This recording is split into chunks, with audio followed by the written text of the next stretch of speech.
నమస్తే, నేను మీ రాపల్ భాస్కర్ ఎడ్యుకేట్. విపరీతంగా హైదరాబాద్ లేదు తెలంగాణ రాష్ట్రంలో విపరీతంగా వైన్ షాపులు ఎస్టాబ్లిష్ అయినాయి. ఊరికి ప్రతి ఊరిలో ప్రతి బజార్లో బెల్ట్ షాపులో కూడా వైన్, లిక్కర్, రకరకాల మందులు అమ్మటం అనేది జరుగుతూ ఉంది. అయితే చాలామంది మ్యానుఫ్యాక్చరర్స్, వైన్ షాపుల యజమానులు, కంపెనీలకు సంబంధించినటువంటి వాళ్ళు, వ్యాపారం చేసేవాళ్ళు, బెల్ట్ షాపులు నడిపే వాళ్ళు ఈ లిక్కర్ని పొల్యూషన్ చేస్తూ ఉంటారు. పొల్యూషన్ చేస్తున్నటువంటి పరిస్థితి ఏంటి?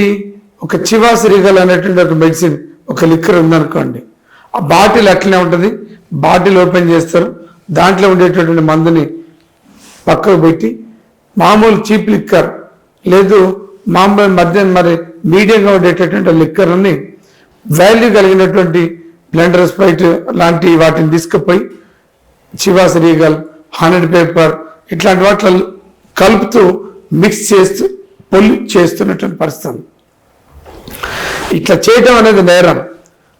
తెలంగాణ ఎక్సైజ్ యాక్ట్ 1968 సెక్షన్ 37 ప్రకారంగా ఈ లిక్కర్ని, వైన్ని, రకరకాల మందులు పొల్యూషన్ చేయటం అనేది చట్ట ప్రకారం నేరం.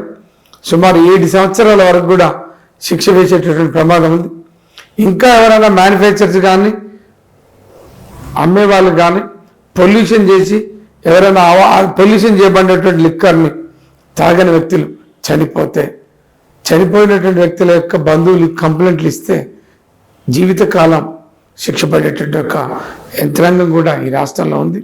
కాబట్టి మ్యానుఫ్యాక్చర్ చేస్తున్నటువంటి వ్యక్తులారా, ఈ వైన్ అమ్ముతున్నటువంటి వైన్ షాప్ యజమానులారా, వ్యాపారస్తులారా, మీరు పొల్యూషన్ చేస్తే చాలా ఇబ్బందులు ఎదుర్కొంటారు.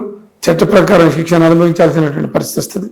కాబట్టి నీట్గా మంచిగా ఈ వైన్ని, లిక్కర్ని ఎలాంటి పొల్యూషన్ చేయకుండా అమ్మాలని, మీరు కూడా కొనుగోలు చేసి కన్జ్యూమర్గా ఉండేటువంటి మీరు కూడా వాస్తవాలని జాగ్రత్తగా చూడాలని, పొల్యూషన్ అయితే ఎక్కడికక్కడ కంప్లైంట్ పెట్టాలని మరి మీ అందరి నోటీసులు పెడుతున్నాం. Thank you.